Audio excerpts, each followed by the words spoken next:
I'm Lynda Wiest. I'm a professor at the University of Nevada, Reno in the College of Education, where I specialize in mathematics education and equity and diversity in education.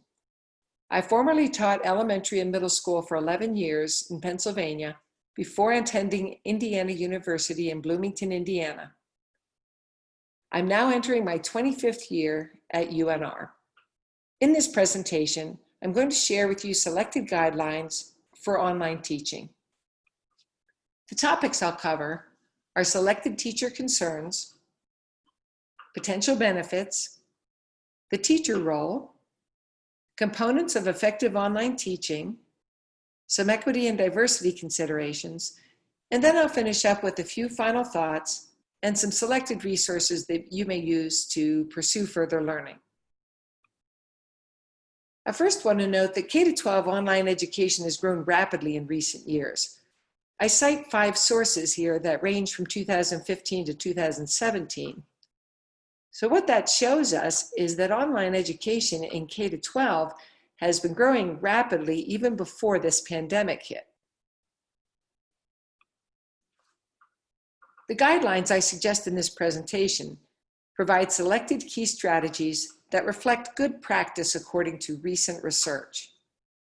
They aren't comprehensive because effective online teaching has many components, so I'll just be sticking to the main ideas today, culled from dozens of articles. And also, these guidelines operate from the standpoint of synchronous teaching via desktop video conferencing. In other words, the kind of online teaching where you are present with your students at the same time that teaching and learning is taking place, as opposed to asynchronous, where students can get on and pursue the material at their own pace, at their own time. Synchronous learning is more common in K-12 education, and it's considered to be more effective. Some teacher concerns that have been reported in the literature about online education include quality of learning. Teachers sometimes have some skepticism about whether online learning can be as effective as face-to-face in terms of instructional methods and material, and relationships, teacher-to-student relationships and relationships among students. Teachers also express concerns about having adequate knowledge and skills to do effective online education. They have concerns about their ability to do appropriate instructional strategies, to have the technology skills needed, and to do course development in general in an online setting.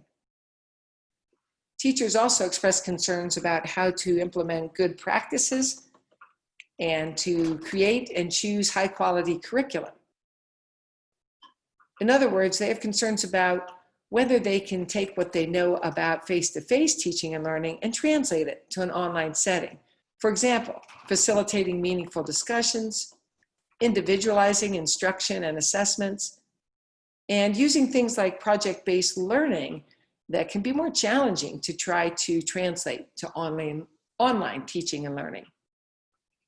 Teachers also have concerns about availability of technology and tech support, whether the technology that's needed for teaching online will be available to them and to their students, and whether tech support will be available as needed. Teachers also express anxiety about whether something could go wrong right during their teaching. And finally, a concern that teachers express is the extended class preparation time. Teaching takes a lot of preparation time to begin with, and now with something that is so new and involves a lot more things that people have not been familiar with, that makes sense that it will take a lot more time, and of course that is a concern of teachers. The reason I'm sharing these concerns with you is simply to normalize your own feelings if you're feeling some apprehension and anxiety about this move to online education.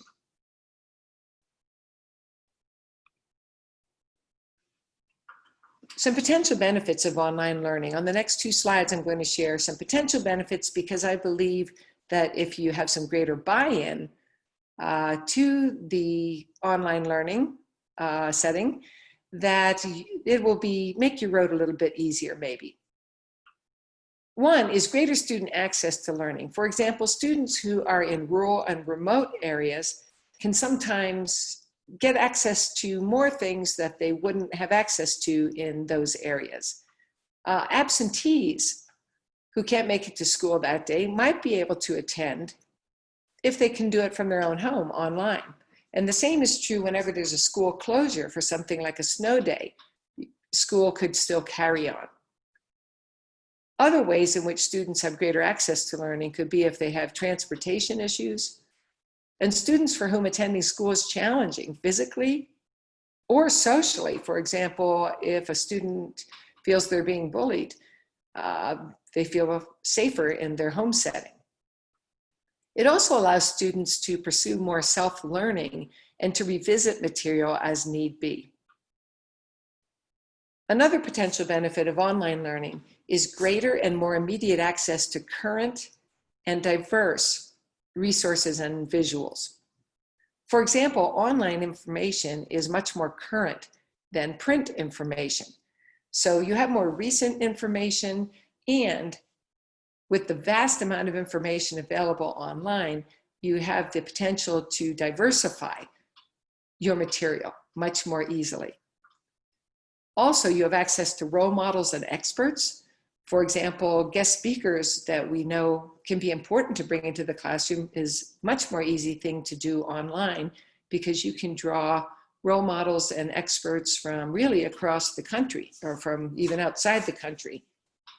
Key Pals is another potential opportunity, which is similar to Pen Pals, where students can be connected with students at other schools locally or a distance away, and to connect with them via online. The next potential benefit is individualized and differentiated instruction. And this is something that teachers do in face-to-face classrooms, but it might be a bit more easy to do online. For example, when you're trying to tailor things to students' individual interests and needs, there's a lot more choice out there on the internet for students to access things that suit them, that are tailored more to their own interests and needs. Another potential benefit is that research has shown that online learning can lead to enhanced academic achievement. Of course, that's not true for every student, but in general, academic achievement does seem to do well and even perform better at times than face-to-face learning. Used well, of course, if it's used well. And the final one on this screen is greater student engagement. Again, that's not going to be true for all students, but in general, students tend to show a bit more interest, motivation, focus, participation in online settings. They tend to just be a bit engaged with the technology if used well. And the second of the two screens on potential benefits of online learning, another one is time efficiency, where you can share teaching materials and expertise more readily with other teachers that are in your school, or they could be at other schools. And you could share some of the workload by identifying resources, creating materials, etc., and dividing out the tasks among some of you. Another thing that could be time efficient is doing automated tasks, like creating automatic email replies so that when someone contacts you, a parent or a student, there's an automatic reply comes out that perhaps would list frequently asked questions or something of that nature. You can also create recorded videos so that students who are absent can go watch them on their own. Students who need extra support or time with the material can go spend some time with that material at their own time and at their own pace. And what that can do is lead to better instructional pacing for you as a teacher, because you don't have to take time to help students catch up who might have missed some of the material. Another benefit that really is a benefit to the schools and the school districts is reduced costs, because you're not using the school building. And so things like lighting and heating, meal and custodial services, things like that, and just general building upkeep and so forth. Those costs can be reduced when you're going fully online. Another potential benefit is that research has shown that after teachers have taught online and they return to face-to-face teaching, they're much more likely to use information and communication technologies, which certainly enhances instruction. And the final potential benefit is that you possibly could have greater or enhanced contact with parents. Some parents are hard-pressed to get to the school, to communicate with teachers, and using technology, whether it's synchronous or asynchronous, could be a good way to stay in touch with parents. Some teachers wonder what their role is in online teaching. First of all, it pretty much goes without saying that teachers play the critical role in online teaching, and that would be the same for face-to-face teaching. It's important to note that just good general pedagogical skills have been shown to be more important to students than use of flashy ICT, or information and communication technologies. For example, whatever is just good teaching in general, meaningful interaction in the classroom, critical thinking, and so forth, all of those good general teaching skills have been shown to be more important to students than flashy or really modern and unusual information and communication technologies. However, teachers will also need a foundational knowledge of effective online instruction and how to implement it. So they have to go hand in hand. But the bottom line is that just good teaching skills in general are still what's going to be most important online, even though you'll also need some additional skills and knowledge for how to teach effectively online. And finally, of course, as always, professional development is very important. The most important part of the presentation are these next 4 slides. These 4 slides tell what the research shows about selected components of effective online education. One is simply having a well-designed course from the beginning, one that is well organized, well structured, very clear, with simple and clear information, high expectations, the established norms and criteria explicitly stated. And it's important to have consistent routines where you simply follow the consistent routines every day. And then your learning platform should be set up that just suits your needs for good and smooth teaching. For example, arranging the chat feature so students can only communicate with the teacher and the class at large, but not with each other. Another component of effective online education is having asynchronous instructional support material. You're teaching synchronously, but students also need to have a website or social platform or other means of having asynchronous material so that they can go to it on their own. So they can catch up with things that they feel they're falling behind on, that they can revisit material, they can do it at their own pace, at their own time, and maybe even pursue further learning.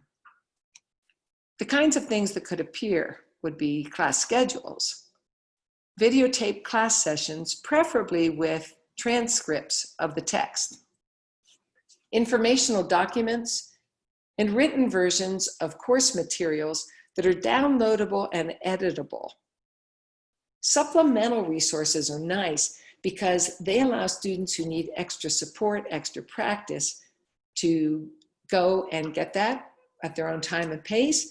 And it could also allow some students to stretch themselves farther if they want some additional learning on their own time. And of course, communication options should also be available. Those could be a mixture of asynchronous and synchronous, and they could be for parents, they could be for students, and there also could be means for students to communicate with each other, not just with you as teacher. Another component of effective online education is good general pedagogical skills. And that I already mentioned a slide or two ago, that basically good general pedagogical skills is still the most important thing about online education. One strategy, of course, is using varied methods that we would use face-to-face or use that online. Same idea, varied methods, such as lecture, discussion, teacher modeling, student demonstrations and presentations, meaningful and engaging independent and collaborative tasks, and hands-on and multimedia approaches. It'll take students a little bit of time to adjust to multimedia approaches because they're used to teaching and learning involving textual and static types of information. And you might wonder about the hands-on part. That is certainly harder to do online, but it can be done to some degree. For example, students could use their fingers or pens and pencils to demonstrate acute angles or parallel or perpendicular lines. They could draw a picture on a small whiteboard or on a piece of paper and then share it, a picture or some kind of diagram, and then share it. They could even use puppets, let's say, depending on their age or what the activity is.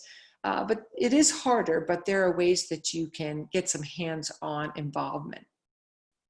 One thing I note here is to be wary of the tendency toward too much teacher and student talk in online settings. Research has shown that there is more teacher and student talk in online settings than face-to-face, and therefore it reduces the student-centered nature of teaching and learning and the more active involvement. And so that is something to be aware of and try to keep finding ways to get to more active and interactive kinds of means of teaching and learning. Another good pedagogical skill in general would be, for example, scaffolding student learning, fostering critical, creative, and relational thinking. Any kinds of things that are just good teaching in general are going to be what's most important online as well.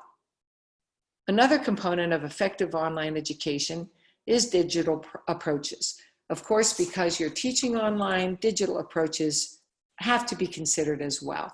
They should be engaging, but they should be purposeful. They shouldn't be done just for entertainment's sake or because they're engaging. They should also have a clear purpose. That could include use of podcasts, online scavenger hunts.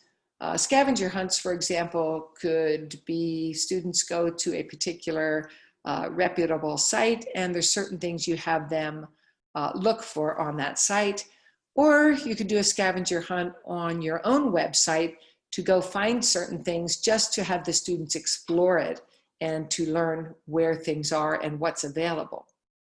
And anytime you display information on a slide or something of that nature, you display information on a screen, you want to have minimal text. And you want to have some visual appeal some of the time, but you don't want that to be excessive because it could be distracting. So visual appeal could be a picture, it could be a graph, it could simply be use of different colors. So you don't want too much of that, but some visual appeal is helpful, and again, minimal text. Then use of varied, high quality information and material that is focused on a limited number of main ideas. And that is just good teaching practice in general, that you want information and material that is high quality, it's varied, and it just sticks to the big ideas, not a laundry list of a whole bunch of small facts and concepts. Another component of effective online education is individualized, differentiated instruction and assessment. And I mentioned that one a bit earlier, that is something that's done in the face-to-face classroom as well, finding ways to tailor teaching to individual student needs.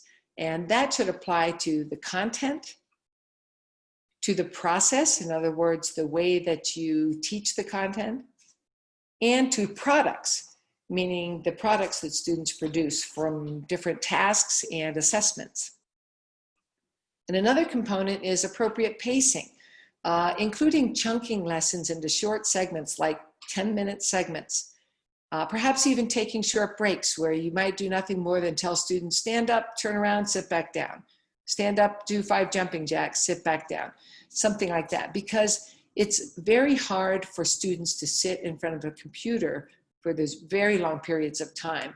And so chunking lessons into short segments and maybe taking just short breaks that could be nothing more than stand up, turn around, and sit down kind of thing can be helpful to keep students a bit alert. The next bullet is one that came up time and time again in the literature, probably more important than anything else. The literature was reporting that communication, collaborations, and relationships are probably the most important thing that is being recommended for effective online education. And that perhaps could take some more work than it would take in a face-to-face setting. You could have icebreakers at the beginning of a course, icebreaker activities, have students post online profiles so they can get to know each other, regular, meaningful teacher to student, teacher with family engagements, and more than one form of communication, as I mentioned, synchronous and asynchronous both. Synchronous could be, live video chats, asynchronous, email, that kind of thing, for both parents and for students to communicate with you as teacher. And then finding ways to foster student-to-student interaction and collaboration, meaningful collaborations. And students can have interactions with other young people and with adults, both near and far, which gives opportunities for not only interest value for communicating with other people, but also some possibilities for learning about other places where people live or other ways of living. Some real cross-cultural types of possibilities, for example. And then, of course, teacher-colleague collaborations are important, as I mentioned earlier, simply, well, for connection, for one thing, just for professional connection with others, since you're not physically in the same building, but also to help each other work-wise and to learn from each other. Some of the research showed that students really want some one-on-one time with their students. And you could find ways to do that, for example, by maybe setting up appointments with students, maybe 5 minutes before class starts and 5 minutes after class ends, have a different student assigned to each of those times. And if you did that every day for just those 10 minutes, you could be reaching 2 students a day that are getting some one-on-one time. And you could vary what those meetings are about. They could be personal, just getting to know the students, or they could be talking with students about how they're doing in relation to their learning goals and so forth. So just establishing relationships with students, with parents, with colleagues, helping students develop relationships with each other. Those are going to be some of the most important things that you can do with online education. And the final slide for selected components of effective online education. Active ongoing teacher engagement. It's very important that the teacher is showing what's called presence, the teacher presence, across classes and across the course in general. The teacher should always be showing some kind of engagement and presence, checking understanding of students, providing support as needed, monitoring student engagement and trying to pull back students who seem to be disengaging, responding promptly to student inquiries and submitted work, and so forth. Having a large teacher presence across classes and the course are very important in online education. Another is carefully constructed, varied assignments and assessments that are authentic and rigorous, but are conducive to online education. This would be the same as in the face-to-face classroom, where assignments and assessments are carefully constructed to serve student needs and to make them as authentic as possible and rigorous and varied, but also conducive to online education that might involve some adjustments. For example, one study that I read said that some students were more nervous doing a presentation during video conferencing than they were in face-to-face settings. And so therefore, that's important to know so that you might adjust accordingly.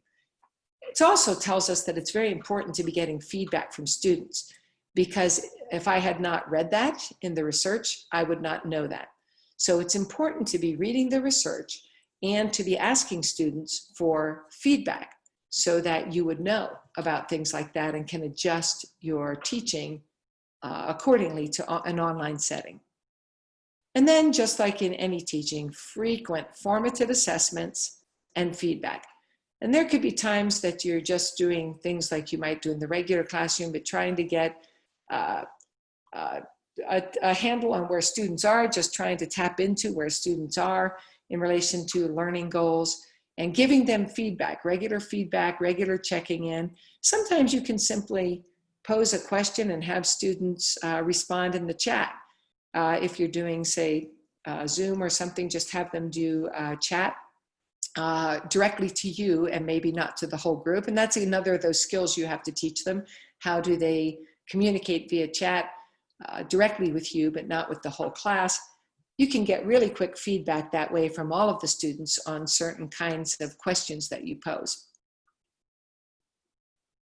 And the final of the components of effective online education, of the big ideas that I culled from dozens of articles, is to have explicit instruction with students on the technology skills and tools that they will need to be successful in online learning.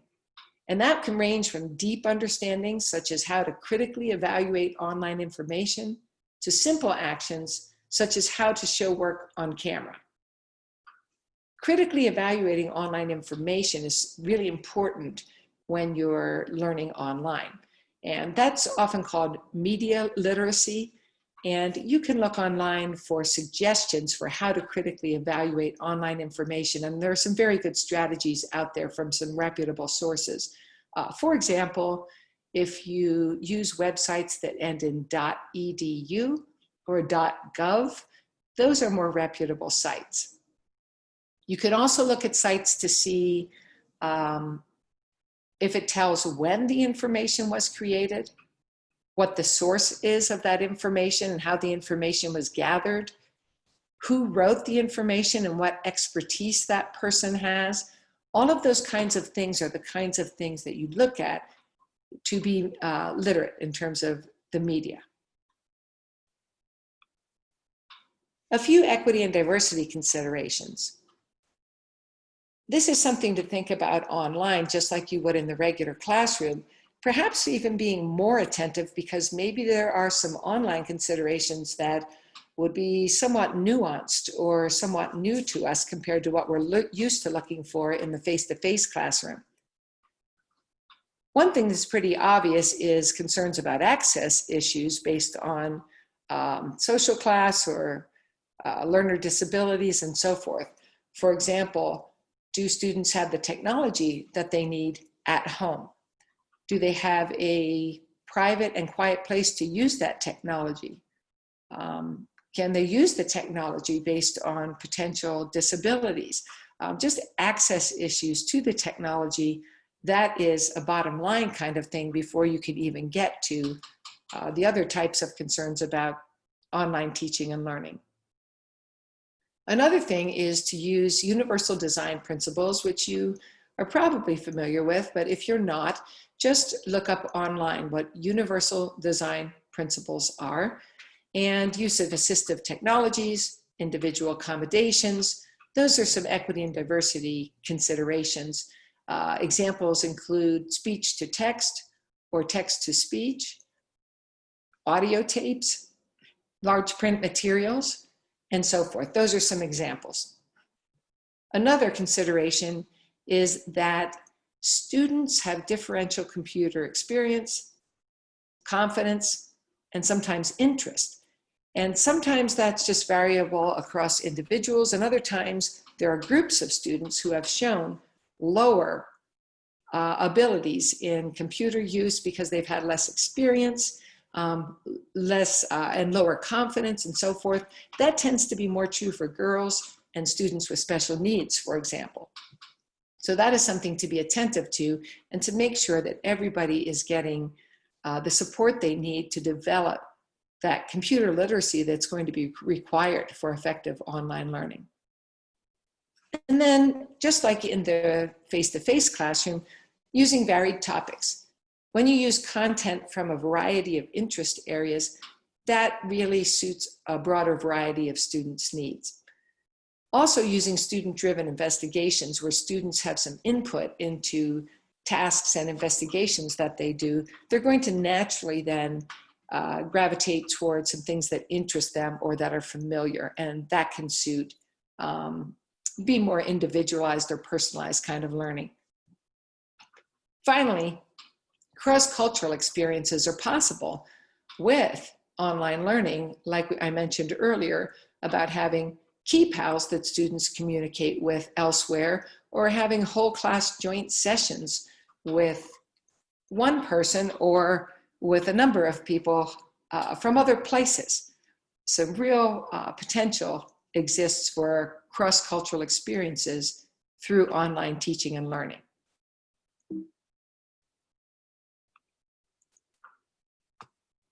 And now, sorry, skipped ahead there, one slide.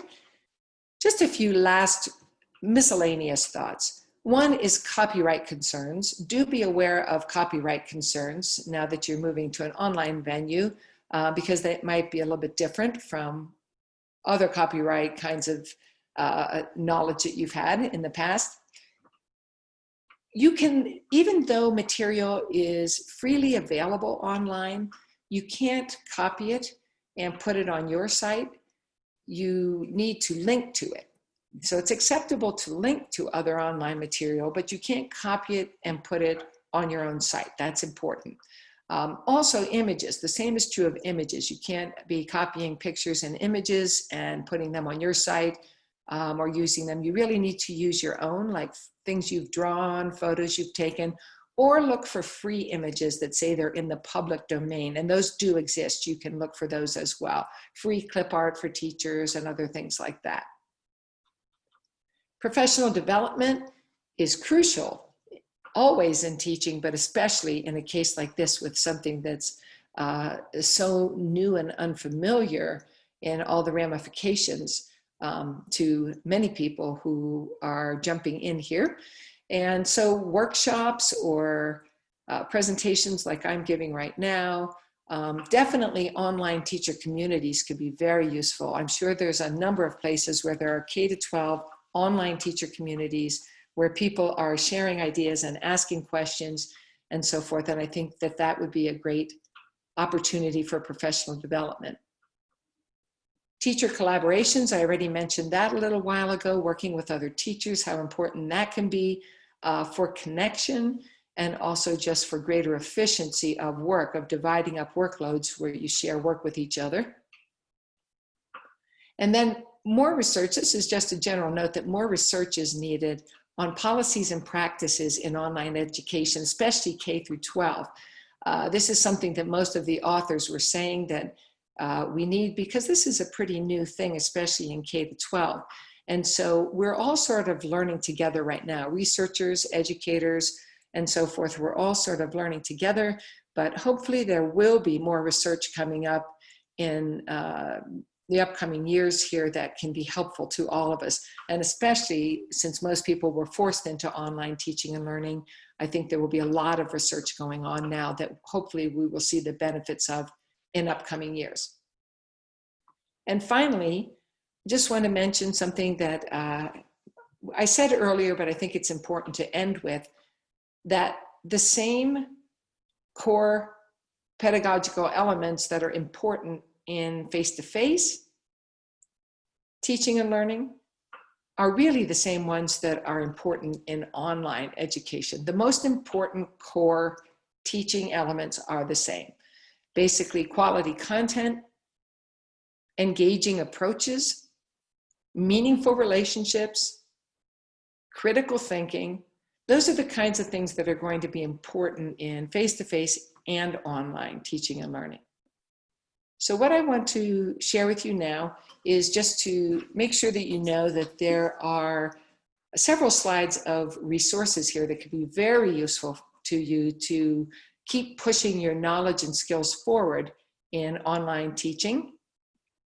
The first two of the four slides are articles and books, most of which are available to you by clicking on the link available online. So the first two are articles and books. The third is learning platforms and tools. If you haven't used Kahoot or Moodle, those would be things that would be worth checking into to see if those could be useful for your online teaching efforts. And then not everyone's using Zoom, but Zoom specific tools can be useful, and you can simply do online searches to find this information. For example, the first link, these are just examples of what's out there. The first link is controlling and disabling in-meeting chat. What that means is making it such that the students can only communicate with you and with the class at large, but not with each other. And the bottom one is, how do you share a YouTube video in Zoom? So any kinds of things that you need to know how to do in Zoom or whatever tool you're using, you simply have to, or whatever platform you're using, you simply have to do an online search and you usually can find what you need. And then the last set of resources are standards and information sources, standards for online teaching and learning, and information sources from some really good organizations. These are all very sound, reputable resources, and you do have a handout available that goes with this presentation that's posted, and it has all of these on it. The information sources that were used to create this presentation are also available on that handout. There were very many of them, so it wouldn't be a good idea to put them here on these slides, but they are all available on the handout, and you can see those to validate that all of this information is research-based, and you might find some articles there that intrigue you, that you think could be useful, that you might want to follow up with and read in its entirety. So if you have any questions or comments, please contact me, Lynda Wiest, at the email address shown here, which also appears, I believe, on the handout.